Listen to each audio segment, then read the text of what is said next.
Government of India CAG budget ഇതെല്ലാം ട്രാൻസ്പെറൻ്റ്ലി available documents അല്ലേ? എത്ര കാശ് ഗവൺമെന്റ് ഓഫ് ഇന്ത്യ സംസ്ഥാന സർക്കാരിന് കൊടുത്തു? ഇതിൽ എന്താണിപ്പോ രണ്ട് അഭിപ്രായം ഉണ്ടാവേണ്ട ആവശ്യമില്ലല്ലോ. അങ്ങനെ കണക്ക് തെറ്റാണെങ്കിൽ ഞാൻ ചാലഞ്ച് ചെയ്യുന്നു ബഹുമാനപ്പെട്ട മുഖ്യമന്ത്രിയോട്, അത് മുമ്പോട്ട് വെക്കൂ. എന്തിനാണ് ഇങ്ങനെ ഈ ഷൂട്ട് ആൻഡ് സ്കൂട്ട് രാഷ്ട്രീയം ചെയ്യുന്നത്? അങ്ങനെ ഒരു കോൺഫിഡൻസ് ഉണ്ടെങ്കിൽ മുമ്പോട്ട് വെക്കൂ. അത് ചെയ്യില്ല.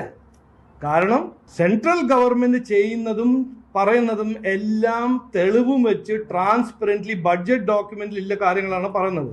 ഇതിന് ഒളിച്ചു വെച്ച് അവരുടെ അനാസ്ഥയും അവരുടെ ദുർഭരണം ജസ്റ്റിഫൈ ചെയ്യാത്ത സമയത്ത് ഓരോന്ന് പറഞ്ഞു ഓടുക, അത്രയല്ലേ ഉള്ളൂ.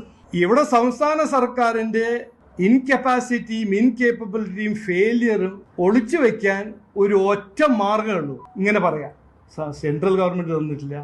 അങ്ങനെയാണെങ്കിൽ തെളിവ് വയ്ക്കുക, മുമ്പോട്ട് വയ്ക്കുക, പ്രസ് കോൺഫറൻസ് വിളിക്കുക, ഡിബേറ്റ് ചെയ്യുക. അമിത്ഷാജി ഒരു പരിപാടിയിൽ ആരോ ചോദിച്ചപ്പോൾ പറഞ്ഞല്ലോ, രാജീവ് ചന്ദ്രശേഖരനോട് ഡിബേറ്റിന് വിളിക്കാൻ പറയൂ ബഹുമാനപ്പെട്ട മുഖ്യമന്ത്രിയോട്. എന്തുകൊണ്ട് ചെയ്യുന്നില്ല? ഞാൻ തയ്യാറാണ് ഡിബേറ്റ് ചെയ്യാൻ.